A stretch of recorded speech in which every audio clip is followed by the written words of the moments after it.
Welcome friends, welcome to education channel. नमस्कार दोस्तों, आप सभी का स्वागत है एजुकेशन चैनल पर। आज देखेंगे हम लोग जो हिंदू पेपर है उसका करंट अफेयर एनालिसिस और एडिटोरियल एनालिसिस, इन सभी के बारे में हम बात करेंगे और डिटेल में हम कवर करेंगे पूरा इंपॉर्टेंट टॉपिक। ये किसी भी एग्ज़ाम के लिए, चाहे यूपीएससी हो या फिर कोई रेलवे एसएससी एग्ज़ाम के लिए आप प्रिपेयर कर रहे हो, उसके लिए बहुत इंपॉर्टेंट है। और साथ ही साथ आम जानकारी के लिए, करंट अफेयर्स और जो आपकी जनरल जानकारी है उसके लिए भी इम्पॉर्टेंट है। तो आप सभी लोग बने रहेगा वीडियो के एंड तक। एक एक जो पॉइंट है, एक एक जो न्यूज़ है उसको डिटेल में, उसके बैकग्राउंड के साथ में हम लोग समझेंगे। और जो नए साथी हमारे चैनल से जुड़े हैं वो चैनल को सब्सक्राइब करेंगे, वीडियो को लाइक, कमेंट एंड शेयर करेंगे। So let's start today current affairs and analysis. पहली न्यूज़ क्या है? पहली न्यूज़ है आरबीआई से related, reserve bank of India. इनकी जो पॉलिसी है उसको अनाउंस किया गया है और इसमें क्या इंपॉर्टेंट पॉइंट्स है। फ्राइडे को ये कुछ पॉइंट्स है वो बताए थे। ये पॉइंट्स इसमें निकल के आए हैं। जो आरबीआई गवर्नर हैं उनके द्वारा रेपो रेट जो है वो अनचेंज रहेगा 4% पे। दूसरी इंपॉर्टेंट चीज़ है कि जो रिस्क वेटेजेस हैं होम लोन्स के लिए, उसको और रैशनलाइज किया जाएगा। फ्यूचर में एकोमोडेटिव स्टांस वो रखा जाएगा। और एक इंपॉर्टेंट बात इन्होंने ये कही है जो कॉन्ट्रैक्शन को लेके है, GDP to contract by 9.5% with positive growth likely in Q4। So जो पूरा 9.5% जीडीपी कॉन्ट्रैक्शन की बात कही गई है। हमें मालूम है कि जो कोरोना है उसकी वजह से इकोनॉमी पे काफ़ी असर पड़ा है और उसकी वजह से इकोनॉमी जो है वो कॉन्ट्रैक्ट भी हुई है। लेकिन अब इसमें यह है कि पहले काफ़ी ज़्यादा एक बड़े फिगर या बड़े मार्जिन से उम्मीद की जा रही थी कि इकोनॉमी कॉन्ट्रैक्ट करेगी, लेकिन फाइनली आरबीआई ने कहा है कि 9.5% उनका एक्सपेक्टेशन है और जो Q4 है उसमें बाउंस बैक की भी उम्मीद ये लगा रहे हैं। और क्या इंपॉर्टेंट इसमें? इंपॉर्टेंट ये है कि इसके newly appointed monetary policy committee के मेंबर्स हैं, इसको याद रखिएगा, असीमा गोयल, जयंत आर वर्मा और शशांका भिड़े। ये लोग अपॉइंट किए गए हैं नया जो मॉनेटरी पॉलिसी कमेटी है उसको लेके। उसमें कोई भी अगर प्रीलिम्स या शॉर्ट क्वेश्चंस आते हैं उनमें ये आपको नाम याद रहे कि कौन कौन से लोग इसमें मॉनेटरी पॉलिसी के नए मेंबर्स बने हैं और कमेटी ने क्या डिसाइड किया है इस पॉलिसी में, वही मैंने आपको बता दिया। Now next, take up the next news. Next news क्या है? भीमा कोरेगांव जो केस है 2018 का, पुणे के पास जो एरिया है उससे रिलेटेड, उसमें नेशनल इन्वेस्टिगेटिंग एजेंसीज उन्होंने चार्जशीट फाइल कर दिया है। नेशनल इन्वेस्टिगेटिंग एजेंसी क्या है? एक प्रीमियर एजेंसी है इन्वेस्टिगेशन की लेके, जो कि मोस्टली जो टेररिज्म रिलेटेड केसेस हैं उनको टेकअप करती है। और एनआईए ने फाइनली इसमें सप्लीमेंट्री चार्जशीट इसमें फाइल किया है। इंपॉर्टेंट क्या है? इंपॉर्टेंट इसके जो प्रेस नोट जारी हुआ है वो है, क्या है इसमें इन्होंने कहा है कि the ideology of a terrorist organisation CPI Maoist and abetted violence bought into hatred, ये कुछ आरोप उस पर लगे हुए हैं, काफ़ी इंपॉर्टेंट आरोप लगे हुए हैं। जो भीमा कोरेगांव केस हुआ था उनमें जो लोगों को बुक किया गया है उन पे देश के खिलाफ और सेडिशन के भी केसेस या सेडिशन के भी चार्जेस इसमें लगे हुए हैं। सो ये था भीमा कोरेगांव केस जिसमें एनआईए ने चार्जशीट फाइल किया है। उसके अलावा इम्पॉर्टेंट है रामविलास पासवान, इनसे रिलेटेड यूनियन मिनिस्टर, इनका देहांत हो चुका है। इंपॉर्टेंट क्या है? इंपॉर्टेंट ये है कि रेलवे मिनिस्टर है पीयूष गोयल, उनको एडिशनल चार्ज मिला है। किस चीज़ का मिला है? Ministry of consumer affairs, food and public distribution. ये जो पोर्टफोलियो था, ये जो हमारे मिनिस्टर थे रामविलास पासवान, उनके पास में था। अब उनके देहांत के बाद में पीयूष गोयल को इनको मिला है। Now let's see what's next news. ये है एनवायरनमेंट से रिलेटेड। यहाँ पे ये न्यूज़ है कि new species discovered in the country last year include 364 animals and 180 plant varieties. मतलब 364 प्रकार के स्पीसीज एनिमल्स के और 180 प्लांट वैरायटी के वो पाए गए हैं। कैसे मालूम चला ये है जूलॉजिकल सर्वे ऑफ इंडिया उन्होंने बताया, और बोटानिकल सर्वे ऑफ इंडिया उन्होंने रिलीज़ किया annual publication animal discoveries and plant discoveries 2019, उसको रिलीज़ किया है। और उसमें ये बताया है कि इतने जो है नए स्पीसीज वो मिले हैं। ये किसने रिलीज़ किया है? ये रिलीज़ किया बाबुल सुप्रियो। कौन है Babul Supriyo? Union minister of state, ministry of environment, forest and climate change, इसके ये मिनिस्टर है, मिनिस्टर ऑफ स्टेट हैं इसके। और उन्होंने ये जो है इसको बुक को रिलीज़ किया। तो याद रखिएगा, zoological survey of India, botanical survey of India, animal discovery 2019, plant discovery 2019, ये पब्लिकेशन को रिलीज़ किया है और इसमें इतने प्रकार के जो जानवर और प्लांट्स नए वो डिस्कवर किए गए हैं। इसके अलावा एक टर्म है, ये देखेंगे पॉल्यूशन से रिलेटेड एयर क्वालिटी इंडेक्स को लेके इम्प्रूव करने की बात कही गई है। ये एक सफ़र है, ये एक्रोनिम इसको याद रखिएगा, system of air quality and weather forecasting and research. ये गवर्नमेंट रन मॉनिटरिंग एजेंसी है। क्या करती है ये एयर जो क्वालिटी है उसको चेक करती है। सफ़र इसका नाम है, SAFAR system of air quality and weather forecasting. बाकी रेस्ट ऑफ द थिंग्स ये जनरल थिंग्स हैं, किस तरीके से एयर क्वालिटी इंप्रूव करना है वो आप पढ़ सकते हैं। व्हाट एल्स, नेक्स्ट जो इम्पोर्टेंट न्यूज़ है इससे रिलेटेड ये है, oil resumes Andaman offshore operations. Oil India limited है, इन्होंने तेल का एक्सप्लोरेशन यानी कि तेल ढूंढने का काम अंडमान जो सी है उसके आसपास ये शुरू कर दिया है। और ये लिखा है कि क्या क्या इंपॉर्टेंट चीज़ है। ऑयल इंडिया लिमिटेड का हेडक्वार्टर कहाँ है? डिब्रूगढ़ डिस्ट्रिक्ट में है। एंड कहाँ पे? डिब्रूगढ़, असम में। और handle any exploration production activity bay of Bengal में 1980s में ये एक्सप्लोरेशन कार्रवाई इन्होंने किया था। उसके बाद में ये पहली बार करने जा रहे हैं 1980s के बाद में। नवरत्न कंपनी है ये, पब्लिक सेक्टर नवरत्न कंपनी जाना जाता है। कमेंट में आप लिखिएगा क्या होते हैं नवरत्न कंपनीज, और बाकी नवरत्न कंपनीज और कौन से हैं आप मेंशन करिएगा। और भी इम्पोर्टेंट है, ONGC भी इस फील्ड में है। वो डीप वाटर में ऑयल एक्सप्लोरेशन का काम करते हैं, लेकिन OIL जो है वो शैलो वाटर में ये काम करने जा रहे हैं। So that's important. Navratna companies के बारे में आप लिखिएगा कमेंट में, I will check. Okay, now let's see और क्या न्यूज़ है। Now will talk about the editorial के हम बारे में बात करेंगे।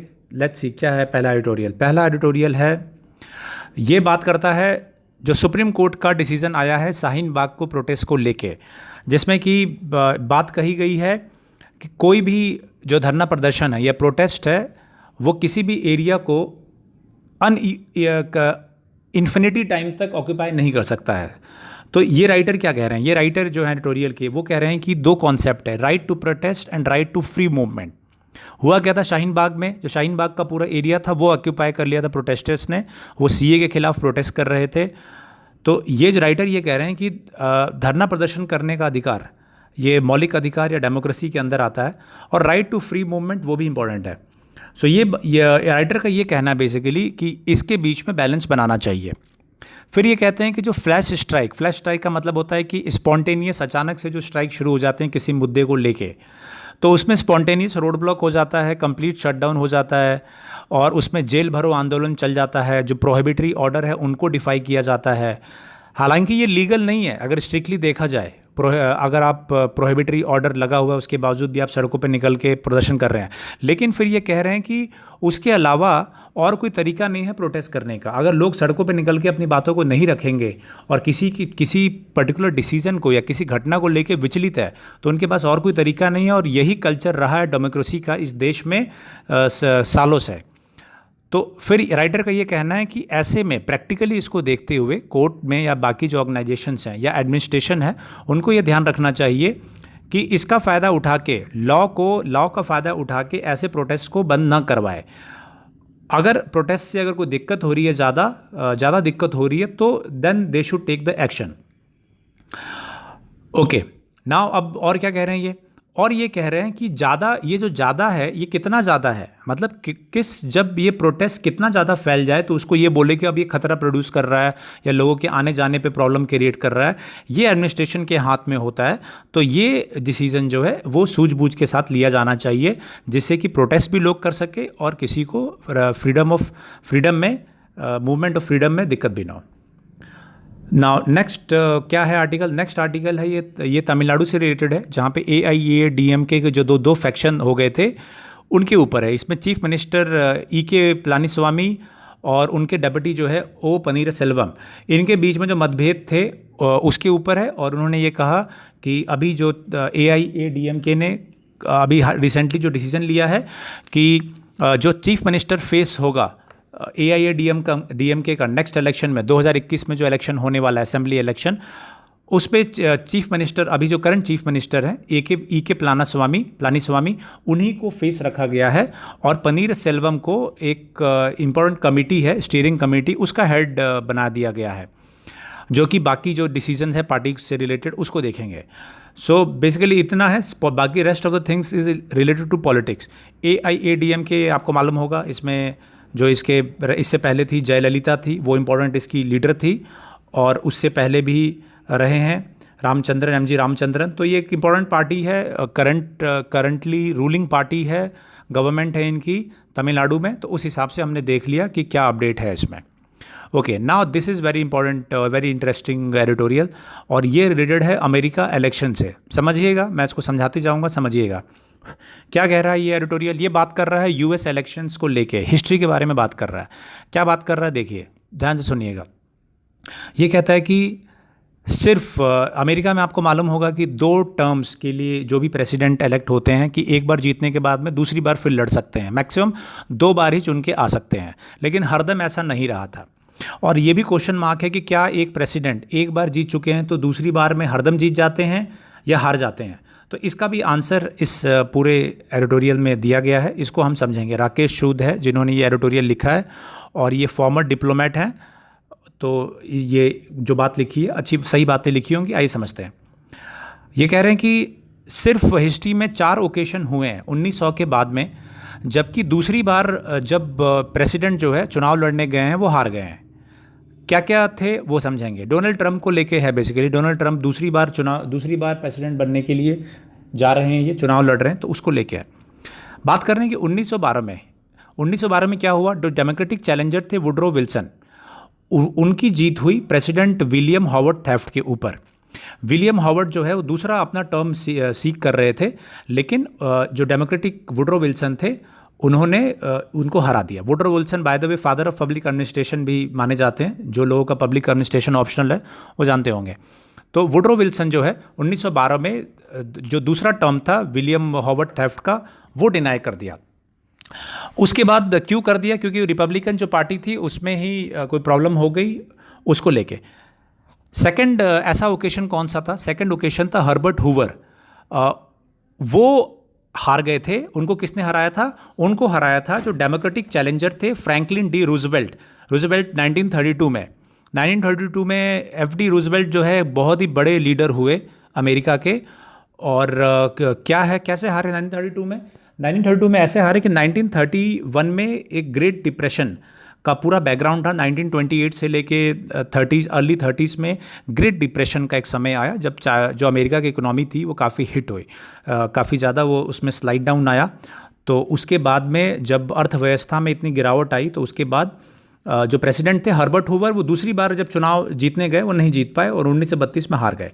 फिर उसके बाद फ्रैंकलिन डी रूजवेल्ट जो है 1936, उसके बाद लगातार 4 बार रहे। 32 में रहे, फिर 1936 में जीते, 1940 में जीते, 1944 में जीते। 1945 में उनकी तबीयत खराब हो गई और फिर 1945 में उनकी डेथ हो गई। नाउ अब क्या है, अब ये था कि उस समय कोई रेस्ट्रिक्शन नहीं था। 4 बार वो प्रेसिडेंट बन गए लेकिन उस समय कोई रेस्ट्रिक्शन नहीं था। उसके बाद जो 2 टर्म का रेस्ट्रिक्शन आया कि जो प्रेसिडेंट है, अमेरिकन प्रेसिडेंट सिर्फ 2 बार चुन के आ सकते हैं, ये आया 1951 में। जो 22वां संवैधानिक अमेंडमेंट आया, 22nd कॉन्स्टिट्यूशनल अमेंडमेंट 1951 में, उसके बाद ये रेस्ट्रिक्शन लगा दी गई कि अमेरिका के राष्ट्रपति सिर्फ 2 ही बार रह सकते हैं। फिर उसके बाद आया 1976 में जिमी कार्टर है, उन्होंने हराया जेराल्ड फोर्ड को और वो आए। उसके बाद जेराल्ड फोर्ड जो है, ये एक इंटरेस्टिंग चीज़ बता रहे हैं कि रिचर्ड निक्सन उस समय प्रेसिडेंट थे 1974 में, उन्होंने स्कैंडल हुआ था, एक स्कैंडल के बाद में रिज़ाइन कर दिया था। तो जेराल्ड फोर्ड उसमें प्रेसिडेंट बन गए थे और उससे पहले वाइस प्रेसिडेंट भी थे वो। तो बताते हैं कि जेराल्ड फोर्ड जो ऐसे अकेले व्यक्ति हैं अमेरिका के हिस्ट्री में जो वाइस प्रेसिडेंट और प्रेसिडेंट दोनों बिना चुनाव के रहे। कैसे रहे? वो बीच में रिज़ाइन करने की वजह से। तो वाइस प्रेसिडेंट ने पहले 1973 में रिज़ाइन कर दिया तो वो वाइस प्रेसिडेंट बन गए। फिर 1974 में प्रेसिडेंट रिज़ाइन कर दिया तो जेराल्ड फोर्ड फिर प्रेसिडेंट बन गए। लेकिन जब वो फिर से गए इलेक्शन लड़ने तो 1976 में वो हार गए। तो ये रहा। फिर उसके बाद 1970s का पूरा इतिहास रहा अमेरिका के हिस्ट्री में, जहाँ पे कि एनर्जी क्राइसिस हुई, तेल के दाम काफ़ी बढ़ गए, American economy high inflation, price hike की वजह से काफ़ी प्रॉब्लम रही। और उसके बाद आया 1979 का ईरान रेवोल्यूशन। ईरान में रेवोल्यूशन हुआ और उसके दौरान यूएस एम्बेसी जो तेहरान में थी उसको होस्टेज बना लिया गया, होस्टेज क्राइसिस हुआ। और उस होस्टेज क्राइसिस के दौरान काफ़ी ज़्यादा अमेरिका को प्रॉब्लम झेलनी पड़ी। फिर उसके बाद ये रहा। उसके बाद 1932, ये कह रहे हैं कि 1932 और 1980s का ये ऐसा टाइम रहा कि काफ़ी बड़ा पावर शिफ्ट हुआ। 1930 में डेमोक्रेट्स जो है वो कांग्रेस उनको वापस मिला और 1950s तक उनके पास बना रहा और उसमें कई सुधार जैसे सोशल सिक्योरिटी वगैरह वो इंट्रोड्यूस किया। और 1980s में रिपब्लिकन के पास में चला गया जो कांग्रेस की मैक्सिमम सीटें थी, और टैक्स कट्स और सप्लाई साइड इकोनॉमिक्स उस पर उन्होंने फोकस किया। फिर आया जो थर्ड जो फोर्थ जो आखिरी वन टाइम प्रेसिडेंट रहे वो रहे जॉर्ज बुश। जॉर्ज बुश 1988 में वो जीते और 1988 में जीतने के बाद में जब वो दोबारा इलेक्शन के लिए गए तो उनको 1992 में जो डेमोक्रेट थे बिल क्लिंटन, उन्होंने उनको हरा दिया, उनको हराया। और हालांकि जो जॉर्ज बुश थे बहुत सक्सेसफुल रहे थे। क्यों सक्सेसफुल रहे थे? क्योंकि उन्होंने अफ़गानिस्तान से सोवियत संघ को हटा दिया था। जर्मनी, पहले जर्मनी दो में बढ़ गया था, ईस्ट जर्मनी और वेस्ट जर्मनी। तो जर्मनी का यूनिफिकेशन भी जॉर्ज बुश के टाइम पे हुआ और उसके बाद सोवियत यूनियन का ब्रेकअप भी हुआ। तो अमेरिका के हिसाब से बहुत इंपॉर्टेंट घटना थी। उसके बावजूद भी जॉर्ज बुश हार गए और 1992 में बिल क्लिंटन चुन के आए। उसके बाद बिल क्लिंटन ने दो टर्म फिर से किए। नाउ अब आते हैं आज की सिचुएशन पे। आज की सिचुएशन क्या है? आज की सिचुएशन है डोनाल्ड ट्रंप फिर जा रहे हैं दूसरी बार प्रेसिडेंसी के लिए। दावेदारी उन्होंने की है। कोरोना का समय है, कोरोना की वजह से अमेरिका की इकोनॉमी भी अफेक्ट हुई है और कोरोना से काफ़ी डेथ्स भी हुई है। तो अभी क्या प्रॉब्लम है? अभी होना ये है कि ये कह रहे हैं कि नवंबर 3 का इलेक्शन होने जा रहा है और नवंबर 3 में इलेक्शन होगा। उसके बाद जो इलेक्टोरल कॉलेज है वो दिसंबर 14 में उसके लिए वोटिंग होगी कांग्रेस की, और रिजल्ट जो है वो जनवरी 6, 2021 को डिक्लेयर होगा और जनवरी 20 को इनॉग्रेशन या शपथ ग्रहण समारोह जो है वो होगा। तो ये टाइमलाइन है जो अमेरिका में जो चुनाव होने जा रहा है उसका। नाउ अभी ये मैक्सिमम जो चुनाव हो रहा है वो बैलेट पेपर से हो रहा है। बैलेट पेपर लोगों को भेजा जा रहा है और उसमें पोस्टल बैलेट के माध्यम से। तो पोस्टल बैलेट लोगों को भेजा जाएगा और उसमें अपनी चीज़ें मार्क करेंगे और भेजेंगे। काफ़ी हद तक पोस्टल बैलेट ऑलरेडी लोगों को भेजा जा चुका है और लोगों ने भी अपना जो ऑप्शन है वो मार्क करके भेज चुके हैं। अब हो क्या रहा? हो ये रहा है कि ट्रम्प के कोरोना होने जाने की वजह से जो सेकंड प्रेसिडेंशियल डिबेट था वो कैंसिल हो चुकी है। ट्रंप ने ये कहा है कि वर्चुअल डिबेट वो नहीं करेंगे जो बिडेन के साथ में। और अब ये राइटर ये कह रहे हैं कि अमेरिका की हिस्ट्री ये रही है कि जब अमेरिकन प्रेसिडेंट सेकंड टर्म के लिए गए और हार गए तो मैक्सिमम टाइम में लैंडस्लाइड विक्ट्री मिली है जो उसके अपोजिशन वाले हैं। लेकिन इस टाइम पे अभी सिर्फ थोड़ी बढ़त दिखाई दे रही है जो बिडेन के लिए, कोई लैंडस्लाइड विक्ट्री नहीं दिखाई दे रही। कोई भी प्री पोल जो सर्वे है उसमें कोई भी प्री पोल सर्वे जो ट्रंप के अपोजिशन है जो बिडेन, उनको बहुत बड़ी मार्जिन से विक्ट्री नहीं दिखा रहे हैं। अब जो सिचुएशन है वो बहुत क्लोज हो चुकी है, बहुत क्लोज कॉल हो चुकी है और बहुत ही क्लोज कॉल में जो बेनिफिट है जो करंट प्रेसिडेंट है मैक्सिमम उन्हीं को मिलता है। तो पहले जो ऐसा कहा जा रहा था कि ट्रंप हो सकता है कि ये हार जाए इलेक्शन, अब बहुत नेक टू नेक ये इलेक्शन हो चुका है और ये इलेक्शन एंड तक ये पता नहीं कर पाएंगे कि कौन जीतने वाला है। फिर ये भी बात कर रहे हैं कि जब क्लोज मार्जिन होता है, जैसे कि 2016 का इलेक्शन था, हिलरी क्लिंटन को दिखाया जा रहा था कि वो आराम से इलेक्शन जीत रही है, लेकिन एंड में जाके वो हार गई। तो उसी तरीके की सिचुएशन अभी भी है। हालांकि जो बिडेन को बढ़त दिखाई जा रही है, लेकिन डोनाल्ड ट्रंप की भी स्थिति बहुत मजबूत है और एंड तक ये लड़ाई जाने वाली है। तो लेट्स होप हमें नवंबर 3 को जब इलेक्शन होगा अमेरिका में तो मालूम चल जाएगा। फॉलो अप करते रहेंगे क्योंकि इंडिया और अमेरिका बहुत ही क्लोज एलाय है। तो बहुत इंपॉर्टेंट है कि अमेरिका में जो भी पार्टी जीत के आए वो भारत के हित में हो। सो हमारी नज़र बनी रहेगी एंड हम इसको फॉलो अप करते रहेंगे। Now let's take up another one. Next news है, ये रिलेटेड है ओके नाउ ये भी अमेरिका से। देखिए मैंने अभी कहा कि अमेरिका बहुत इंपॉर्टेंट है भारत के लिए। नाउ अभी क्या होने जा रहा है, 2+2 टॉक होने जा रही है अमेरिका और भारत के बीच में। 2+2 टॉक क्या है? 2+2 टॉक है कि भारत के जो एक्सटर्नल अफेयर मिनिस्टर हैं जयशंकर और डिफेंस मिनिस्टर हैं राजनाथ सिंह जी, ये दोनों और जो इनके काउंटर पार्ट है अमेरिका के, उनके बीच में मीटिंग होने जा रही है। कौन है American counterpart? American counterpart है secretary of state Mike Pompeo, वो उनसे बातचीत होएगी। और डिफेंस सेक्रेटरी है मार्क एस्पर, उनसे बातचीत होगी डिफेंस मिनिस्टर की हमारी। कब होगी? ये होगी अक्टूबर 26 और 27 को न्यू दिल्ली में। सो उसी को देखने के लिए उनके जो जूनियर है स्टीफन बैगुन, वो आए हुए हैं ताकि जो बाकी चीज़ें हैं उसको फॉर्मलाइज कर सके। क्या क्या पॉइंट्स रहेंगे इस मीटिंग के? मीटिंग के पॉइंट्स ये रहेंगे कि अमेरिका और भारत के बीच में कॉम्प्रिहेंसिव ग्लोबल स्ट्रेटजिक पार्टनरशिप रहे, इसके बारे में बातचीत होगी। और अभी हाल ही में बायलैटरल मीटिंग हुई थी टोक्यो में अक्टूबर 6 को, जो क्वाड की मीटिंग थी। क्वाड की मीटिंग में यूएस, जापान, ऑस्ट्रेलिया और इंडिया, इनके जो मिनिस्टर थे वहाँ पे एक्सटर्नल अफेयर्स मिनिस्टर हमारे एस जयशंकर और पॉम्पियो, माइक पॉम्पियो के बीच में मीटिंग हुई थी। और उसके बाद 2+2 मीटिंग होने जा रही है भारत और अमेरिका के बीच में। तो फोकस बना रहेगा, देखेंगे हम कि economic cooperation, multilateral forum, defence इत्यादि मुद्दों पे क्या बातचीत होती है। Okay now let's see another news. क्या है? डीआरडीओ। डीआरडीओ ने एंटी रेडिएशन मिसाइल्स रुद्रम 1 इसको टेस्ट किया है, और इसके बारे में एक सेपरेट वीडियो मैंने बना के ऑलरेडी मैंने डाला है, उसको आप देखिए। डिटेल में मैंने कवर किया है कि क्या रुद्रम होता है और किस तरीके से ये वर्क करता है। Okay now next is labour से रिलेटेड है।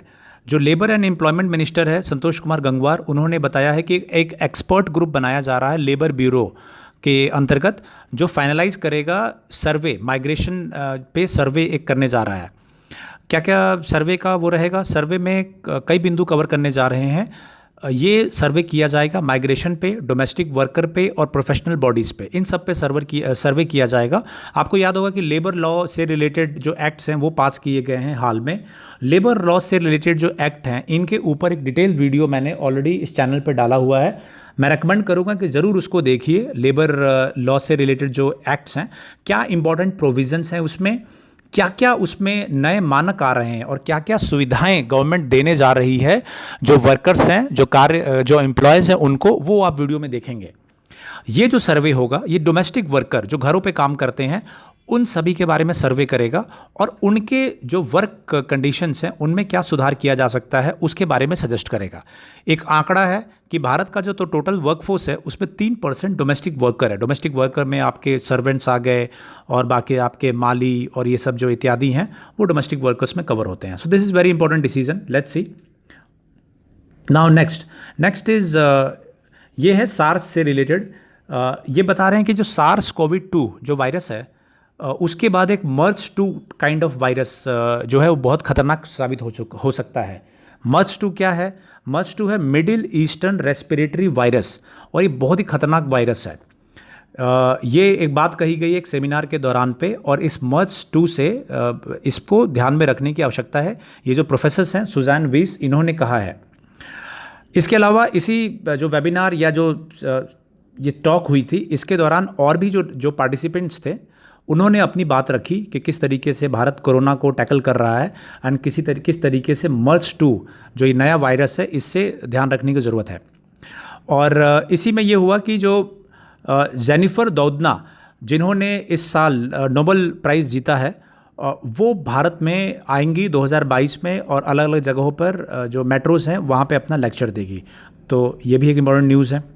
नोबेल प्राइज़ से रिलेटेड हम लोग वीडियो बनाएंगे, तो अब आपको मैं बताऊंगा सारे जितने भी नोबेल प्राइज़ मिले हैं, क्यों मिले हैं और किन को मिला है, that will talk. Now let's talk about this international affairs. क्या है इंटरनेशनल अफेयर्स में? चाइना ने जो क्वाड की मीटिंग हुई है, कंक्लूड हुई है, तो चाइना ने ये कहा है कि जो क्वाड की मीटिंग है उसमें चाइना को टारगेट किया जाना इज़ नॉट गुड। जो क्वाड की मीटिंग हुई टोक्यो में, इसमें ट्यूसडे को मीटिंग हुई। इस मीटिंग में जो एक्सटर्नल अफेयर मिनिस्टर थे उन्होंने पार्टिसिपेट किया था, और माइक पॉम्पियो इन्होंने ये कहा था, जो अमेरिका के सेक्रेटरी हैं, इन्होंने ये बात कही कि जो खुल के चाइना का विरोध किया और कहा कि चाइना एक बुली है और चाइना, साउथ चाइना सी हो, चाहे ईस्ट चाइना सी हो या हिमालय हो या ताइवान का एरिया हो, मेकोंग एरिया हो, इस सब में चाइना जोर जबरदस्ती कर रहा है और जो कंट्री है उनको एक्सप्लॉइट करने का, कोएक्स करने की कोशिश कर रहा है और चाइना के इस थ्रेट को सीरियसली लेने की आवश्यकता है। सो ये इस जो क्वाड की मीटिंग थी जिसमें कि अमेरिका, इंडिया, ऑस्ट्रेलिया और जापान शामिल थे और टोक्यो में जो मीटिंग हुई उसमें ये कहा था। हालांकि जो बाकी कंट्रीज़ हैं वो अपने जो शब्द हैं उनको थोड़ा ध्यान से उन्होंने बोला है। और दूसरा ये चाइना ने कहा है कि एशियन नाटो के रूप में क्वाड को विकसित किया जा रहा है, लेकिन चाइना ये भी कह रहा है कि जो बाकी कंट्रीज़ हैं क्वाड की, उनको ये मालूम है कि चाइना से उनको ज़रूरत है और चाइना से पीसफुल रिलेशन बनाए रखने के लिए इसीलिए ज़्यादा उन्होंने स्ट्रॉन्ग रुख नहीं रखा। Now this is related to Nobel peace prize. Nobel peace prize 2020 का मिला है यूएन्स वर्ल्ड फूड प्रोग्राम, जो ऑर्गेनाइजेशन है उसको, यूनाइटेड नेशन का है ये वर्ल्ड फूड प्रोग्राम। और इनकी क्या मिशन होता है? इनका मिशन होता है भूखमरी के खिलाफ लड़ाई, हंगर के अराउंड खिलाफ लड़ाई, इसके खिलाफ इनका मकसद होता है। इटली, रोम में ये ऑर्गेनाइजेशन बेस्ड है और ये बहुत ही इंपॉर्टेंट रोल प्ले करता है अक्रॉस दी वर्ल्ड, जो हंगर है, जो भूखमरी है, उस पे लड़ाई करने के खिलाफ। सो वर्ल्ड फूड प्रोग्राम को नोबेल पीस प्राइज़ मिला है। Now this is related to China and Sri Lanka. China and Sri Lanka, एक हाई लेवल डेलीगेशन चाइना का वो श्रीलंका गया और वहाँ के जो प्रेसिडेंट है गोटाबाया राजपक्षा, उनसे मुलाकात की और इस मुलाकात में जो प्रेसिडेंट है उन्होंने कहा कि चाइना के जो मॉडल है डेवलपमेंट का उसको श्रीलंका फॉलो करना चाहता है और साथ ही साथ चाइना श्रीलंका में जो एक पोर्ट बना रहा है, हम्बन टोटा जो पोर्ट बन रहा है, इंडस्ट्रियल जोन बन रहा है, तो उसको जल्द से जल्द ख़त्म करेगा, ऐसा प्रेसिडेंट ने एक्सपेक्ट किया है। और ये भी प्रोजेक्ट मैं बता दूँ, ये चाइना का जो बेल्ट एंड रोड इनिशिएटिव है उसी के तहत ये बनाया जा रहा है। फिर उसके अलावा ये भी एक इम्पॉर्टेंट चीज़ ये है कि इसमें जो एक डेप्ट है, क्योंकि इसको बनाया है उधार पे चाइना ने, इस प्रोजेक्ट को जो डेवलप कर रहा है, और उसका जो श्रीलंका को उधार पे करना पड़ेगा। जैसे कि इंडिया से भी उन्होंने उधार लिया हुआ है, इंडिया ने भी मदद की है, लेकिन वो डेप्ट पे कर रहा है। तो बाकी चीज़ों के विषय में बात हुई, बट श्रीलंका ने उस डेप्ट के बारे में बात नहीं की।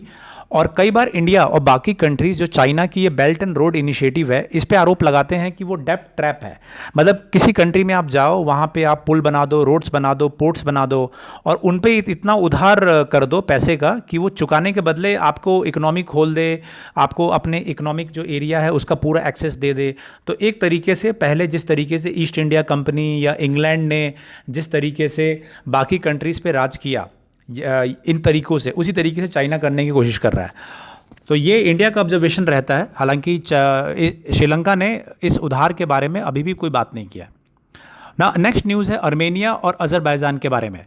फ्रेंड्स, इसके बारे में अर्मेनिया अज़रबैजान में लड़ाई जो चल रही है, क्यों लड़ाई चल रही है, क्या लड़ाई चल रही है, क्या उसका बैकग्राउंड है, एक वीडियो मैंने ऑलरेडी इस चैनल पर डाला हुआ है।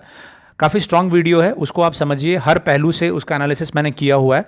अर्मेनिया अज़रबैजान का जो युद्ध है, तो अगर आप उस वीडियो को समझेंगे तो समझ लेंगे एक बार, तो आपको बहुत ही आसानी होगी, क्योंकि ये न्यूज़ लगातार आती रहेगी। इसमें करंट न्यूज़ ये है कि लड़ाई के बाद में, 3 हफ्ते की लड़ाई के बाद में, अब जो इम्पोर्टेंट कंट्रीज़ है उस एरिया की, जैसे मॉस्को है, रशिया है, वो सभी इसमें नेगोशिएट करने जा रहे हैं। वो जो है बैठा के दोनों से बातचीत करेंगे और इसमें फ्रांस और यूएस भी शामिल हो सकते हैं। तो हो सकता है कि मीडिएशन से इसमें कोई बात बने, but news is that Armenia और अज़रबैजान में अभी भी लड़ाई चल रही है और काफ़ी पैमाने पे वहाँ पे नुकसान हो रहा है। ये न्यूज़ है what's happening in Kyrgyzstan. Kyrgyzstan क्रांति और किर्गिस्तान प्रोटेस्ट से रिलेटेड है। बहुत ही डिटेल वीडियो मैंने बना के ऑलरेडी इस चैनल पे डाल दिया है, आप जाइए, और छोटा वीडियो है किर्गिस्तान से रिलेटेड, और उसमें वो मैंने कवर किया है कि क्यों किर्गिस्तान में ये क्रांति हो रही है या प्रोटेस्ट हो रहा है, और साथ ही साथ और भी इम्पोर्टेंट चीज़ें मैंने कवर की है कि किर्गिस्तान कहाँ पे सिचुएटेड है, किस तरीके की कंट्री है, और भारत के लिए क्यों इम्पोर्टेंट है किर्गिस्तान, भारत के कैसे संबंध है, और इस क्रांति का भारत पे क्या फ़र्क पड़ने वाला है, ये सभी आपको उस वीडियो में मालूम चलेगा। तो आप उस वीडियो को ज़रूर देखिए, ये ऑलरेडी आज ही मैंने उस चैनल पर डाला है। Okay, now this is related to economics. Economy में ऑलरेडी हमने आरबीआई की जो मॉनेटरी पॉलिसी उसके बारे में बात कर लिया कि जीडीपी कितना कॉन्ट्रैक्ट होगा, वो एक एक्सपेक्टेशन हुई है। व्हाट एल्स, एक gold bond issue for sovereign gold bond वो इशू किया गया है। उसमें जो लोग हैं इंटरेस्टेड वो लिख सकते हैं। एंड उसके बाद में ये इम्पोर्टेंट है कि जो चीफ है, नए चीफ इसके नियुक्त हुए हैं। चेयरमैन है SBI state bank of India के दिनेश कुमार खारा।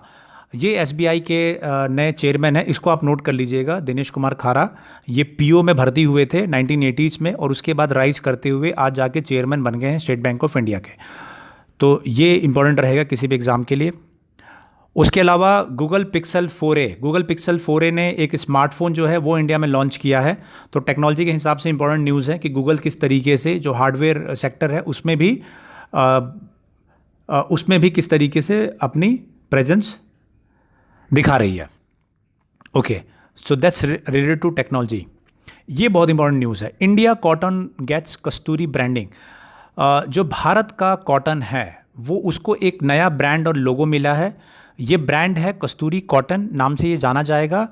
और जो लॉन्ग स्टैंडिंग कॉटन है उसको कस्तूरी कॉटन के नाम से जानेंगे। तो दिस इज़ वेरी इंपॉर्टेंट कि किस तरीके से कस्तूरी कॉटन के नाम से उसको नया ब्रांड और लोगो मिला है भारत में जो कॉटन डेवलप होता है उसको। Rest is related to sports में IPL चल रहा है, आप सभी को मालूम होगा। एंड IPL में जो भी कुछ इंपॉर्टेंट रहेगा that we will cover. Okay, so that's all, that's related to current affairs and editorial analysis for today. जो भी हमारे साथी चैनल से नए जुड़े हैं चैनल को सब्सक्राइब कर ले, जिससे कि आपको जो भी इंपॉर्टेंट अपडेट है वो टाइम से मिलते रहे। थैंक यू फ्रेंड्स, जय हिंद।